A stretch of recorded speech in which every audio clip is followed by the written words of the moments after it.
Here we. Welcome everyone to the SERI webinar today for Insights and Exploration of Metrics for Born Digital Records Processing. I'm Lisa Johnston. I'm the administrative coordinator for the Council of State Archivists. And so we are, for some reason, without our moderator right now. So I'm going to just turn it right over to our speakers, Carol and Laura, and I'm going to let you guys take it from here. Sure. Lisa, I don't know, we can introduce ourselves, but let's see. I don't know if you want to go over these slides or if you want me to do these. I can do these real quick. So just so you know, just to keep an idea, we've got some other great sessions coming up. We've got some more webinars, so put those on your calendar. And then, of course, you've heard us already talking a little bit about the COSA annual meeting. We hope you're looking to attend. We look forward to seeing everybody there. So put those on your calendar. Always look for our resources. We have some great recordings on YouTube. And then, of course, we have the Resource Center. So these are both great places to go when you're looking for information, or has somebody already done this, or gosh, I wonder if there's this information. Is there a YouTube about this? Go check out our YouTube page. So I think we're ready to go on from there. Oh, and of course, we cannot thank our sponsor, Preservica, enough. Preservica sponsors our whole state electronic records initiative. So thank you, Preservica, for being our 2024 sponsor. Okay, I think that's it. Laura and I will introduce ourselves and then we will get started. So my name is Carol Kutzman. I'm the Digital Preservation Analyst at the University of Minnesota Libraries. I've been here 10-ish years. Before that, I was at the Minnesota State Archives, so part of COSA. So glad to be back. We work with, I work with on the digital preservation side of things mostly, but also Laura and I are 2 of 3 co-chairs of our electronic records management group, which we will talk a little bit about, but kind of we'll be talking about our work with that. So Laura, if you want to introduce yourself. Hi, I'm Laura Friedman-Shedloff, and I am the Digital Records Archivist for the Archives and Special Collections Department of the University of Minnesota Libraries. I've been in that role for about 4.5 years now, but I've been in the Archives and Special Collections Department for about 22 years and working on electronic and digital records for probably almost half of that time. Okay, we will get started. Okay, so once again, we're going to be talking about insights and exploration of metrics for born digital records processing. And this is based on a presentation that we gave in early June at the Best Practices Exchange. So to provide some background information, at the libraries, we have an electronic records management group, which developed from a 3-year electronic records task force. The group is made up of 3 co-chairs who also work with digital materials in various capacities. And the goal of this group is to educate staff and assist the archives and special collections units, or ASC, with working with digital materials. So ASC itself, the Archives and Special Collections, is made up of 15 different units, all with different collecting goals, and each with only 1 or 2 staff to be able to do the work. And because we started tracking time back in October 2015, when the Electronic Records Management Group was only a task force, we were able to make a case to hire a digital records archivist whose main focus is to work on the ASC digital records. And that's how we got Laura's position, that she's been in that role for almost 4 years now. So tracking time definitely helped fund her position or support her position. So just Lisa, yes, people can type questions into the chat box if you have questions. And then somebody is having trouble trying to join. So Lisa, I'll let you deal with that part. But feel free, other people type in your questions, and we can answer your questions. Okay, so that's just a little bit of background on kind of our institutional context and our background.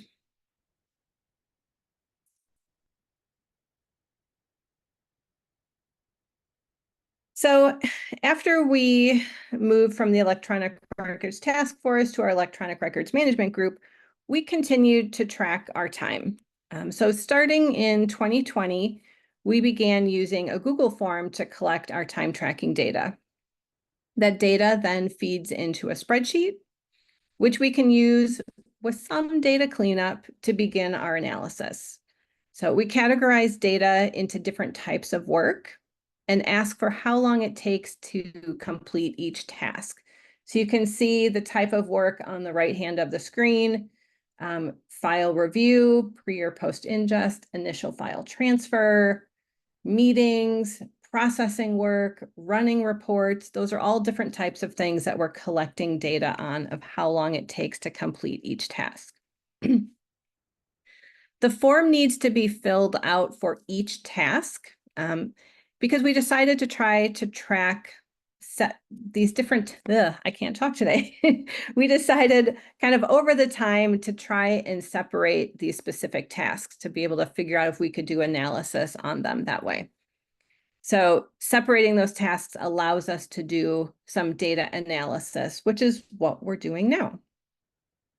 The only thing that the form does not collect, which we need for analysis, is the size of the collection after its process, and we get that information from the accession tracking log.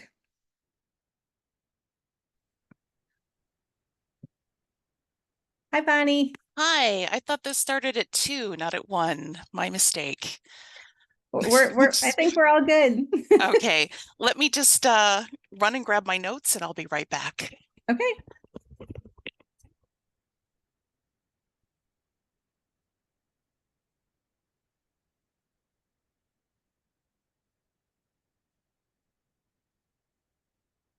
So Laura, you're next. I don't know if, I don't know. No, you're good. I don't know if Bonnie was gonna. Bonnie, can you hear? Okay. Yeah, just so you know, Bonnie, we already kind of went over the introductory slides about, The COSA stuff. Upcoming events and everything. So I think we've covered everything. Oh. And we introduced ourselves, so I think we're good. Sorry. You're fine. So we'll just keep going, and then Bonnie, if you have other things maybe to add, we can do them at the end. Yeah. Perfect. Okay, hold on one second here.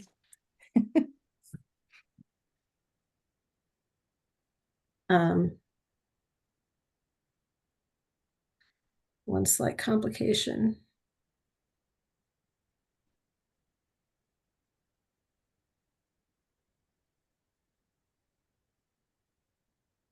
Okay, so at this point, we've got over 4 years of data tracked, and we wondered what patterns we might see if we analyze this data. Some of the questions we thought we might be able to answer are, is there a factor that could be used to estimate the time it takes to ingest and process a collection? Is there a correlation with the size of the collection? And if we can track our time consistently, does the time it takes to complete certain tasks or projects change over time? Is there evidence that we become more efficient? Did hiring me as a full-time employee to do this kind of work actually make it so that we could get more done? People always want to know how long something will take and when we'll be done, and if we can estimate the amount of time. So we knew this was going to be difficult to answer, and we wanted to see if this data would allow us to do so. So we utilized Tableau to help us with the analysis and visualization of our data. And here we want to acknowledge our colleague, Mark Engelman, for his assistance with that software. As soon as we started to really try to analyze the data in this way, we realized that there were a lot of limitations. We didn't have these specific research questions in mind when we started to collect information, so we pretty quickly realized that we didn't necessarily always have the right data to answer them. Specifically, some of the issues are a lack of consistency with how tasks are recorded and at what level of accuracy. Time tracking categories were not always as clear and unambiguous as we thought. For example, does an email to a curator with an update on a project go under documentation or under meetings as a category? Another issue is that the time was sometimes tracked well after the fact, or the time was estimated. When moving back and forth between different tasks during a time period, the specific time spent on different tasks was not always easy to be accurate about. There's also a lack of consistency in how tasks that take a long time to complete but run in the background or on their own are documented. Things like running big reports or doing fixity checking. We didn't have a way to distinguish whether we were tracking only the active amount of time a person needed to complete the task or the total machine time. Next slide. There are also some limitations as far as the type of data we tracked with regard to the size of projects. We tracked size changes by the number of bytes in storage. We were concerned primarily with the storage space being used, and this data helped us better understand our storage situation. Some of our largest collections have relatively few files, like think about video collections, for example. In retrospect, it might have been interesting to analyze the change in number of files as an indicator of the amount of processing work done, but because we were initially focused primarily on the impact on storage, we did not track that number. Another issue with analyzing size data is that because we sometimes merge multiple accessions together for processing or merge accruals into existing collections, tracking this change in size can be difficult or provide outliers in the data. For example, a small accession being added to a large existing collection. The work was primarily done on the small collection, but then the overall size of the collection or growth in the collection might be much greater, and it's kind of hard to separate all that. And next, so what does this data show? Here are some general observations that we could make.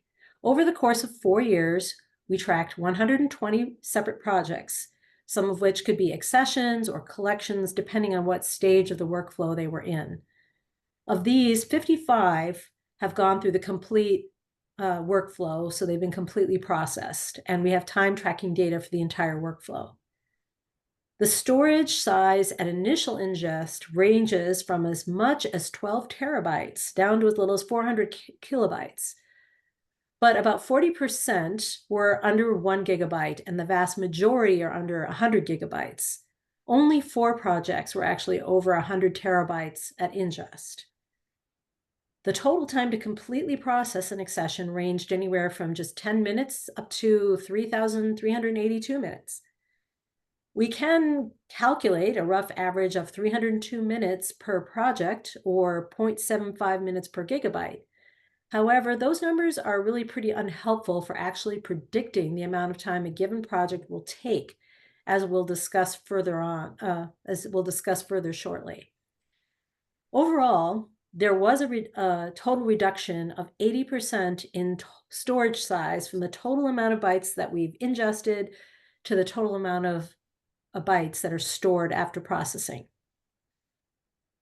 Using Tableau, we can do things like filter by file size or by task, and we had hoped that by analyzing the data, we'd see some interesting patterns emerged. Spoiler alert, we didn't really see a lot of strong patterns overall. There's so much it depends in our work that it really isn't a surprising finding, but the data can at least confirm that these are difficult questions to answer. Back to you, Carol. So one of our big questions was, does size predict processing time? So in general, yes. Most of the time, bigger projects take longer. This graph shows all of our fully processed projects, which range from 0 to 900 gigabytes, with a time range of 0 to 3,400 minutes. And the trend line is showing an increase in time with the increase of size.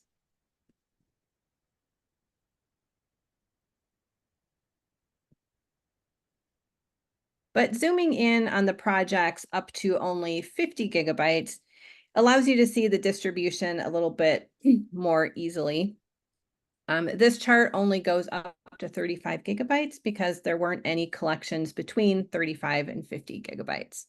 And this trend line is still, on an upward slope. So there's an increase in time with the increase of size. We can still see. Each little dot on there is a different collection. If we look at this next chart, this is the same graph as the previous slide again. However, even though kind of that overall trend is showing that the larger projects take longer, you can see from this graph that the actual numbers are kind of all over the place. If you look at where all those dots are plotting, it's all over the place. So a collection that is about 32 gigabytes in size took 130 minutes. So that upper left corner that is circled. While there are a few circled on the lower left of the graph that were under 5 gigabytes in size, but took between 600 and 900 minutes to complete. Not shown on this graph, but viewable kind of on that first graph slide, there's a collection that is under 15 gigabytes, and that's the one that took over 3,000 minutes of work. So while there is a general trend, we're definitely not able to create a good formula to be able to predict how much time something will take based on size, which, like Laura said, we're not super surprised about that fact. One of the reasons for this is the type of media that things come on. When we started to dig a little bit deeper into our numbers and our results, we looked at the details we looked at the details which were not on our time tracking sheet, but were in our accessions tracking log. And not too surprisingly, we found out that the type and number of media items are something that seem to be more related to how long something might take. This isn't something that we've always tracked.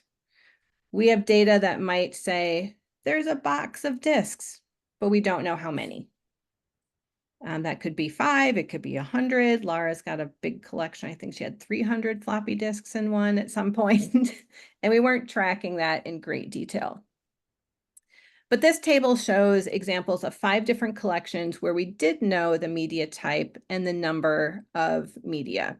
And we wanted to show the size of the collection and how long it took just to transfer the content. So this is only the transfer process. So looking at the chart, the first one was 100 disks with 47 gigabytes worth of data, took 510 minutes.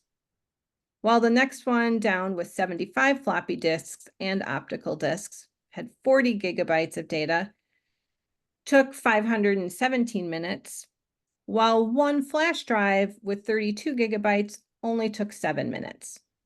I don't think that there's any surprise that if we're just plugging in one thing versus having to add 100 disks individually, that the size would be, or the amount of time to do that work is much less. So this is something that we want to think about as we move forward in our data collection process. Do we need to kind of track the media in a different way moving forward? So it's something that we're thinking about.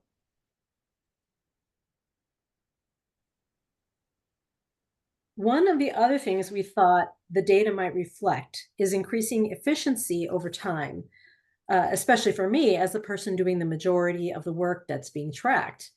But this graph of all the projects that have been fully processed shows the total time spent per project actually increasing slightly over time. So thinking about why the graph showed that, the time spent increasing, we realized that a few good reasons for that fact have nothing to do with efficiency. For one thing, the easier projects were tackled first, and harder projects were tackled in more recent years. So we're not really comparing apples to apples. Also, the size of the project isn't reflected here in this data, in this part of the data, and machine versus person time is not distinguished. And furthermore, later projects tended to involve more machine time. This is just kind of anecdotal, but it's kind of some factors that we realized were playing in. Also, there are actually more projects that were completed in later years. As you can see, in 2020, a total of 6 projects were completed, whereas and that increased steadily over the next 3 years. So in 2023, 53 projects were completed. Each individual project may have taken more time, but more projects were completed during the time period. This may be reflecting an increasing ability to multitask.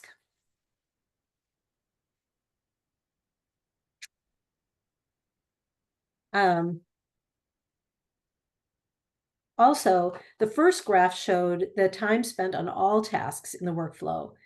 When we look at just one specific task that we thought might get more efficient over time, which is the task of transferring files from the original media, the data does show at least a slight increase in efficiency over time over all of our, this graph is over all of our completed projects.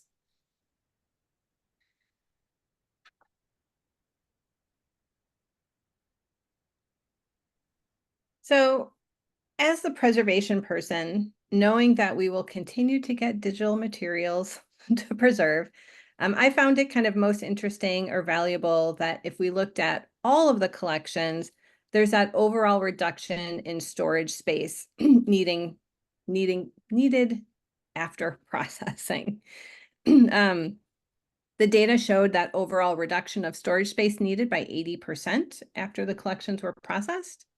So processing time overall saves storage space, right? So it's saying that the time we are spending on processing data is useful because it is going to help us save some of that storage space if we're concerned about those costs. This chart shows the ingested size, the blue bars or the thicker bars, and the processed size, orange, or the thinner bars of the collection. So kind of the before and after size of the collections. In some cases, you can see a dramatic decrease in size, but more often than not, it's just a slight decrease. However, you can see a few cases where that orange line is actually taller than the blue line, so the collections actually got bigger after processing.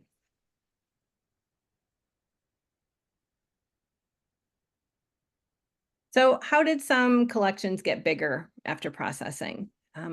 Some of the reasons we found were increases from expanding and unpacking zip files, or like when Lara said, we've combined an incoming collection with an existing collection.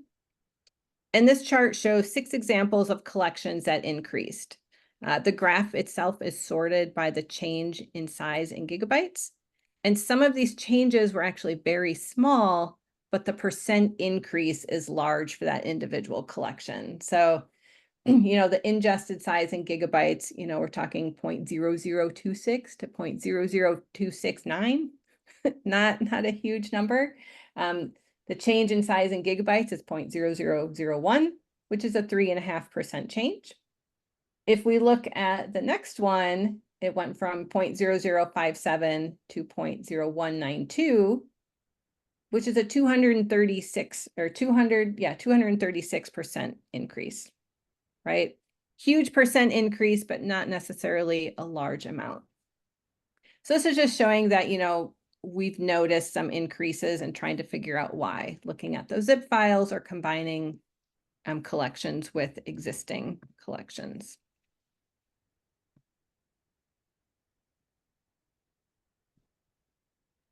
Now, while we may not have gotten a lot of definitive information about the research questions that we developed after the fact, we have definitely been able to successfully use this data for some of our original intentions.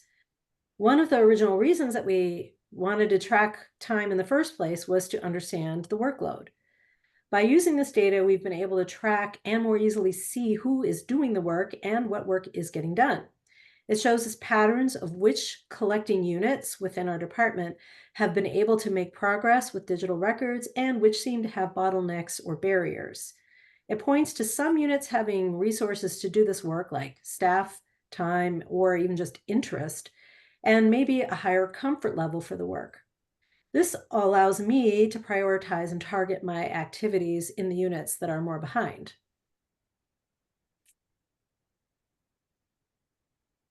One of the other major reasons that we started tracking data was to justify getting resources. Our earliest time tracking efforts were crucial in getting the funding for my position.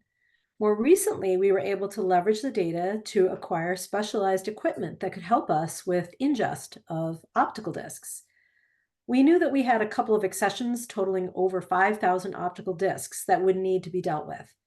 We had time tracking data showing how much time it took to ingest optical discs manually that indicated cost in terms of staff time just to ingest these files would be enormous. Based on some data that we had from the New York Public Library about the average time it would take to ingest an optical disc using a piece of equipment called NIMBY, which is a machine that automates the process, we were able to show that the time and cost to use that equipment would be cut in half. If we use that equipment, would be cut in half. So we were able to justify the purchase of that equipment that seemed really expensive on the surface by using this data. So far, we've used this equipment to ingest over 300 discs, and the data indeed shows that the average time spent to ingest an optical disc is half what it takes using our previous manual process.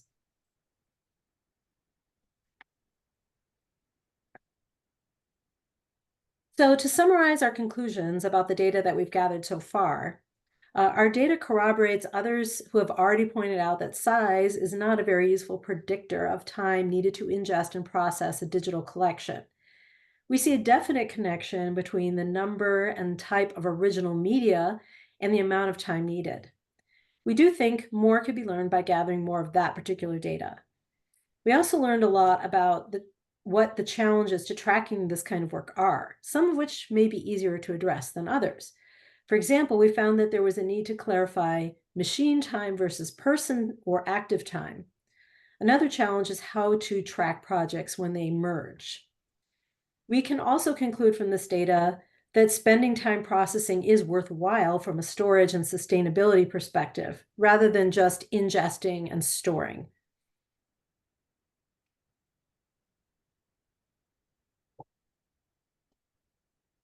So, next steps. If nothing else, this analysis has shown that despite the shortcomings, this time tracking is worthwhile and should continue. We've already taken a few steps to refine this data collection process based on some of the limitations that we mentioned. We've clarified a couple of our categories, added tracking of types and number of media ingested, and a way to distinguish between machine and active time by person. And then we're hoping to reanalyze our data in a year or two and see if we can learn anything new. So the rest of our slides, we just have some suggestions for further reading and some articles that have also some other research that's been done on this topic. You can take a look at that.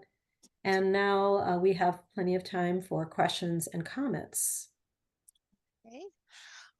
First off, I want to thank Laura and Carol for their really great presentation and to apologize to them and all of you for being so late in joining. My calendar, if I'd looked at it a little more closely, I would have realized it was 1 p.m. Eastern, not 1 p.m. Central. I'm in the Eastern time zone, so I thought, oh, that means 2 o'clock Eastern, but no, my mistake. We do have one question in the chat. I'm just going to read it here for the recording. If anybody else would like to ask a question, please feel free to add it to the chat. Or Lisa, can we allow people to ask questions, unmute them?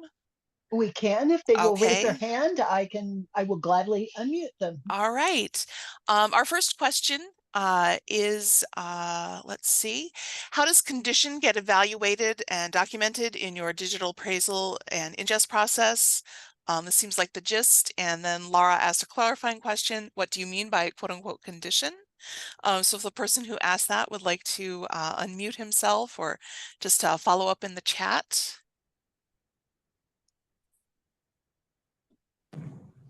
John, you should be able to unmute. I should be unmuted, I think, too. So You are. in the past on our appraisal documents, physical records, we actually had a condition, like, you know, do they need mold remediation and whatever. And it seems like many of the digital assets that you're talking about with file format and media and all those kind of things kind of fall in that same category that we've always done. So I wondered how that you, you know, quantified that. The only way, well, there's definitely some projects, I'll call them, you know, that require steps that others don't. Like, for example, some projects are going to require file format transformations or more weeding of duplicates or things like that, or just more, they may require more arrangement, more file renaming. Maybe they have excessive long file paths that have to be addressed, or non-standard characters, you know, other problems for preservation. So those are all tasks that would be tracked, like in terms of how much time they take, under like some of these categories, like reformatting, you know, some of these processing categories. We've got processing reformatting as a specific category, and then the arrangement category kind of encompasses a number of different processing tasks. So those are all things that we do track how much time it takes. We don't usually know, like, immediately what's going to be necessary. Those are things that we discover as we dig into the processing, as we start understanding a collection. You know, and we go through a number of steps, you know, as we usually when we receive something, we don't know anything about what we're going to find. And so we ingest it, and then we start looking at it. And then if it proves to need these steps, then we document the time it takes to do them. Yeah. Yeah, go on, Carol. Yeah, and I'll add to John, I think that's kind of, you know, what we do in terms of once we ingest something, we start, it's this third bullet, running and reviewing reports on our submission information package. So that's when we're kind of evaluating that condition, like looking at the file formats. Are they file formats we're comfortable with? Are there file formats we might need to do a migration on? And we kind of capture a lot of that information to either us can handle it, or we pass it off to the curators to be like, we should talk about this for kind of that access and preservation purpose. So does that help answer your question? Yeah, actually, one key thing that she said was we don't know anything about these collections.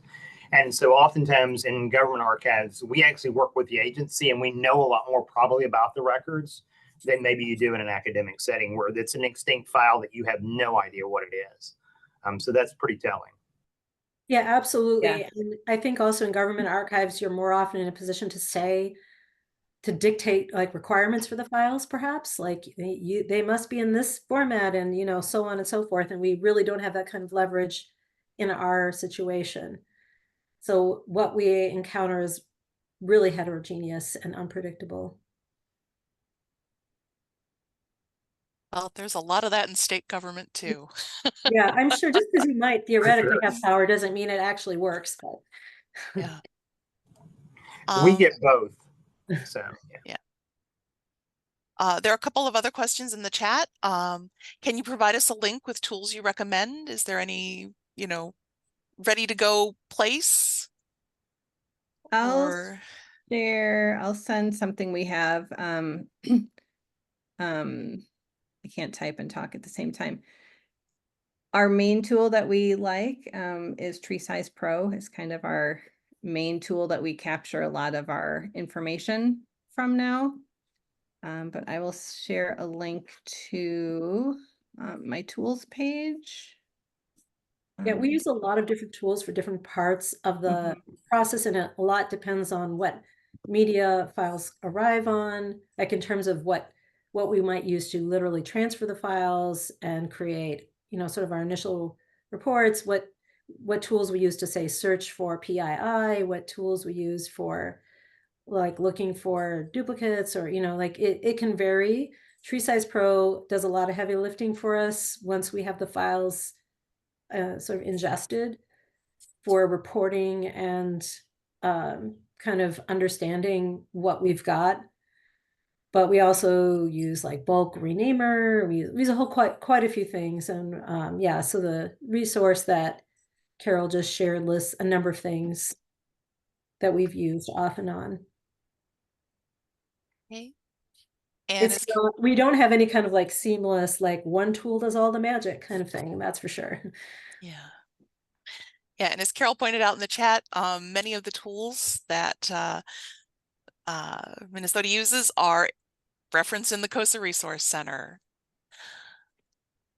And another question, do you have any data about file types and how that affects processing time? We don't have, and no, I would say no. We don't have any statistics that we keep on what file types we've received and then how that affects the processing time. There would certainly be some correlation, like if a accession arrives and it has a lot of, say, very proprietary, unusual, or like obsolete file types, then certainly that one's going to end up taking longer, because we're going to be thinking, at minimum, we're going to be having a back and forth with the curator about, should we keep these files? If so, should we try to transform them? We don't routinely transform files into other formats. We only do so kind of after deciding if it's worthwhile. For various reasons, there's kind of a back and forth and decision-making process on that. So certainly there would be a correlation, but we don't have data about it. And I would say another, just kind of anecdotally, in terms of if Laura needs to do things with video files, and transforming video files takes a long time because it has to run through the whole thing. So it's kind of, things that we've learned take more time or less time. And different tools work different ways to try to figure out, do big files take longer, or do lots of tiny files take longer? And it could be an either or. So just kind of figuring out what the tools are doing. But yeah, so we, like Laura said, we don't have any specific data about how the file format's, just kind of what we've learned.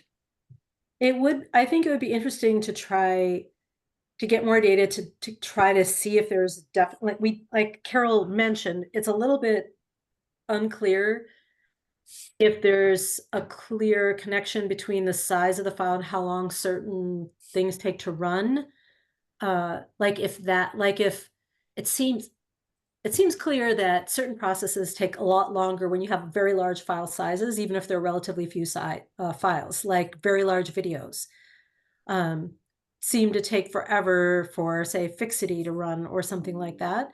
But it's not super clear to me if they're, like, at what point the number of files is, equals the same amount of time as a certain size of file. And I don't know if that kind of data is out there, but it's a question.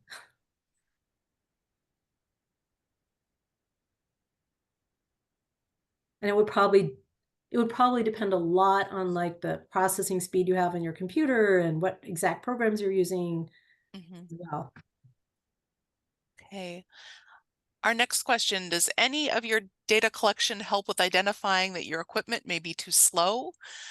For example, if your IT has software installed that keeps your computer from running as efficiently as it would otherwise, can you demonstrate that? That's a really interesting question. What actually comes immediately to mind is more like policy that's slowing us down. For example, they've recently implemented some like security policies that require us to go through a number of steps to have administrative access to run a lot of our programs require a certain level of administrative access to run. Like, for example, TreeSize Pro it has to be able to examine the disk. And that requires like an administrative level privilege, which we can get, but you have to, it's only good for like 10 minutes.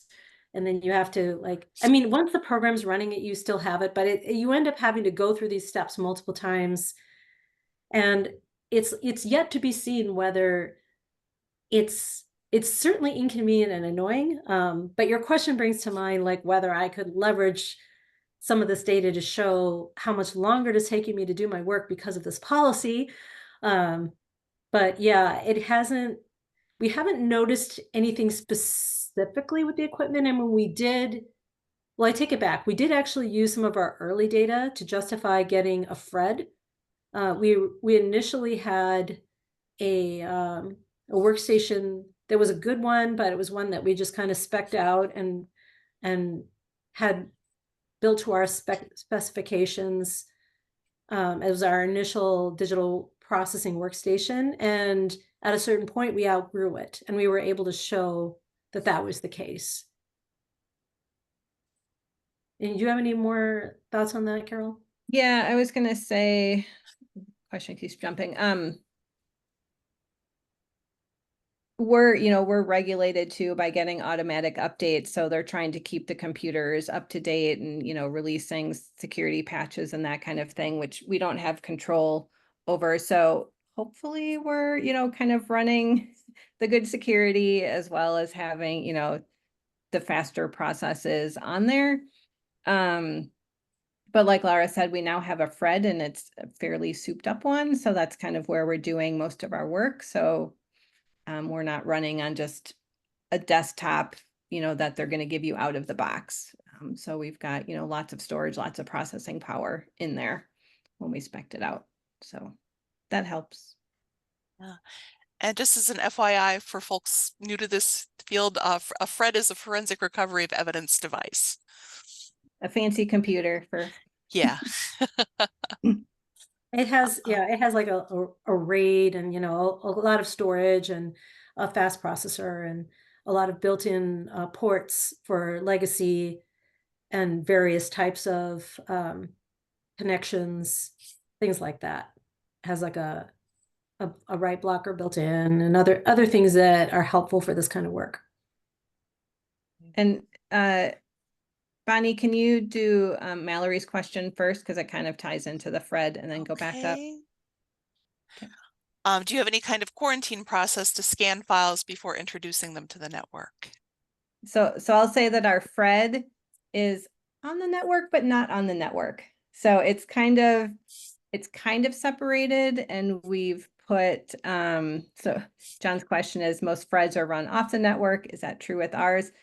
It's both, because we can connect to the network, but we've locked it down more, where like Laura and I can get out to the internet, but nothing can see us coming in.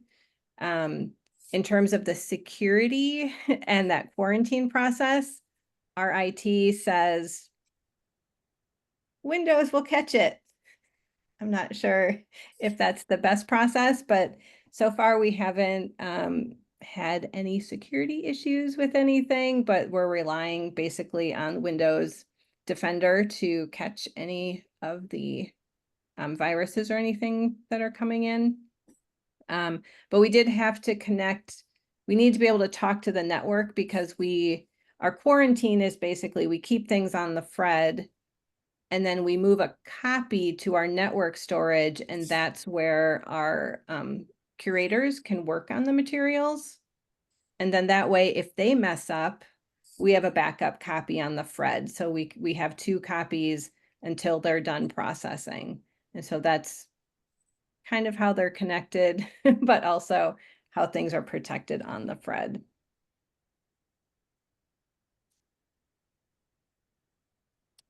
Okay, I'm going to scroll back up. If you were starting your tracking program from the beginning, would there be any changes you would make to the process? And what would you be sure to keep the same? Well, we definitely, if we had kind of had these research questions in mind, I think we would have been more precise about the tasks and how we describe them and separate them. And we would have had understood kind of the difference between active time and machine time. So, I mean, these are all like adjustments that we've just recently made. Also, we've now started tracking the number of media items that are ingested as part of this tracking. So like whenever I track, it's mainly me who's doing it. I mean, initially our idea was that, like Carol alluded a second ago, that when she said that we move files to this network space for our collecting units to process them. But in reality, most of the work gets done by me.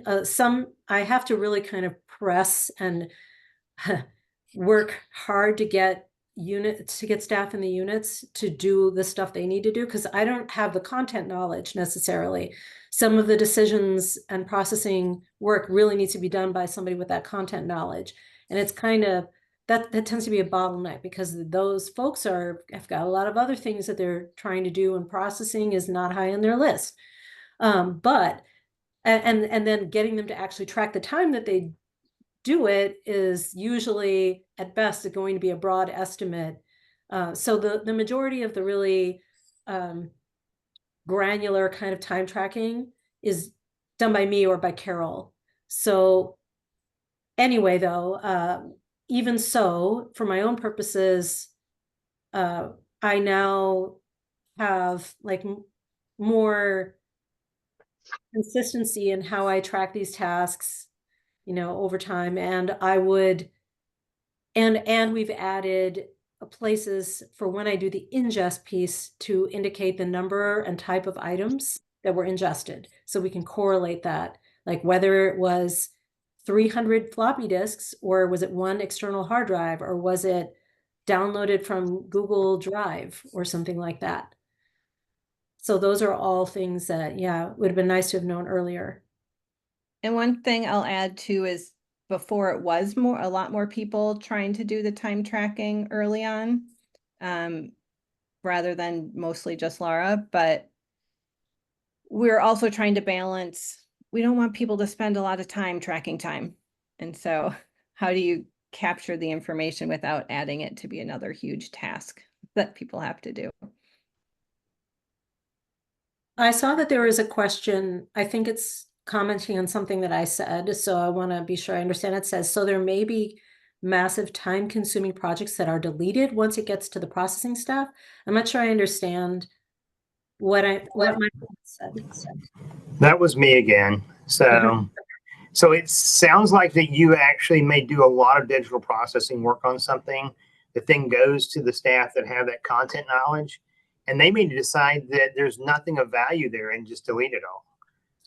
So how do you have checks in place where that there's data sampled or something and you don't have? Okay. Well, okay, I get your question now. We try not to let that happen, but it's pretty difficult to avoid it, because it's very often the curator does not know what files they've been given. So they know that they have some important donor, but they don't really know the details of what is on, or it may even be disks and boxes that have been sitting there for years, and they're not sure what's on them, but they don't want to just throw them out. They want to have them ingested. So a lot of times there is an investment of time up front just in ingesting stuff so that we can see what there is. And then it is possible, and has happened, that a vast majority or even all of it is not kept. That recently happened with, like, there were 9 terabytes of files that were they were big because they were videos. So they were but they were also many, many files. They were part of a documentary. They were from the creation of a documentary. And in the end, we only kept the final finished product. And not only that, we kept an MP4 version of it, not like an MOV version of it. So it went from like 9 terabytes down to, I don't know, a couple hundred gigabytes or something like that. It was or even less than that. It was less than a gigabyte, perhaps. I don't remember, but it was a massive reduction. And there was really no way to avoid, and it had also took a really long time to move all those files, to move 9 gigabytes of files off of those drives, but I couldn't really evaluate them without doing that. So unfortunately, it's a bit unavoidable unless we have really good information from the donor. And unfortunately, we don't always. But There's a lot of, yeah. There's a lot of back and forth too. So once we actually run that first report, we try to have conversations with the staff. So we avoid that problem too often. And we do, you know, constantly encourage them to work with donors and do this appraisal before we get the files. But realistically, it's not always possible. And sometimes it's a matter of donor relations. Like they really just kind of need to accept this stuff. And then the can gets kicked down the road to me, unfortunately. But Okay, our next question. Have you experienced a difference in processing from files via cloud sharing versus hardware, disks and drives? And how is it easier or more time consuming to process from the cloud as opposed to processing physical media? well, I will say it's definitely was a learning curve for us, how best to download stuff from the cloud. So I don't have really good data in terms of like whether there's a specific time difference. But because we've had relatively few large collections come to us in the cloud so far, but there have been a few examples that caused us to have to like get new tools, for example. So when you have a very large collection that's living in, say, Google Drive, it doesn't work to just use like the built-in download feature of Google Drive. What it does is it tries to zip the files, and if it's over a certain size, it just literally fails. And furthermore, it doesn't necessarily correctly download files that are in the Google format that are, like Google Docs, Google Slides, Google Sheets, and so forth. So you're going to get like empty files that way. So we have found some third-party tools that work for that purpose, and that involved some research and extra time. Now that we're more familiar with some of those tools, it's kind of yet to be shown until we get some more examples if it will be smoother next time. But this is one of the challenges with this work is like there's still so many different things that we're encountering that we hardly ever use the exact same workflow more than once, seems like. Okay. Our next question was asked in the chat and answered in the chat, and it concerns examples of tracking via Tableau. And as Carol pointed out in the chat, the graphs in the presentation are from Tableau, imported from a Google form into Tableau, and then there's somebody on staff who does some magic.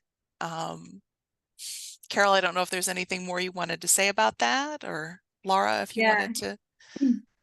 Yeah, I'm trying to see if I can get into our Tableau, if I can share that or not.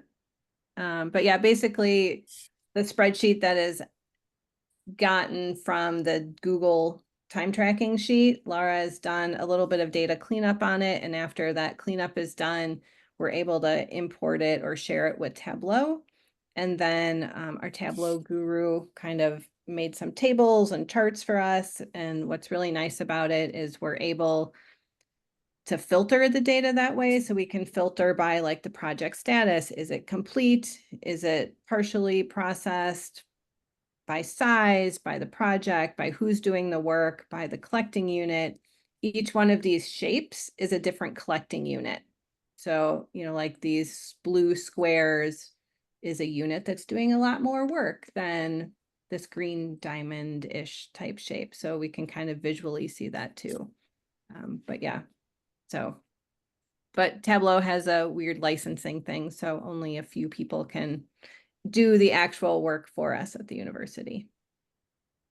So yeah, and then just in case you're interested in these kind of details, there's there's two different spreadsheets that feed into the Tableau. So there's the one that has the time tracking data that was cleaned up. And then there's another one that is a list of all of the projects and their size at ingest and their size after processing if they've been processed. So those, because that data comes from a different place. So Tableau is able to take both of those data sources and use them as part of the analysis.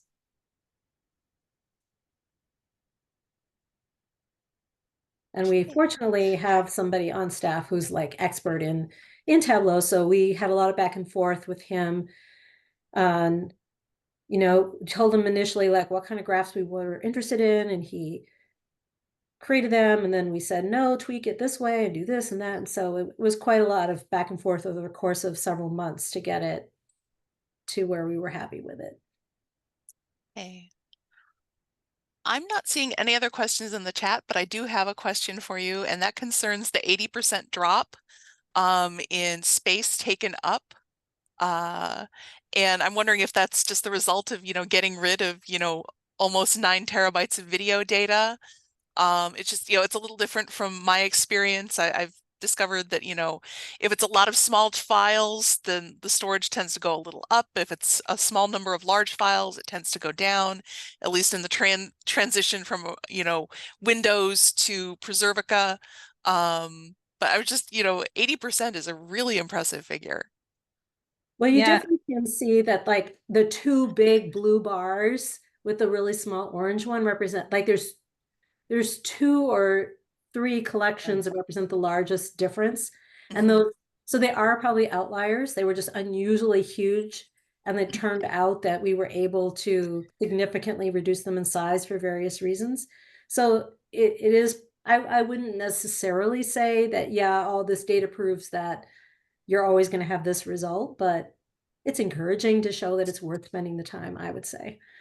Because I'm kind of looking at the backside, and so one went from 34 gigs to 25, so we lost about 9 on one we lost about 2, so it wasn't necessarily like the huge ones, but you definitely, that one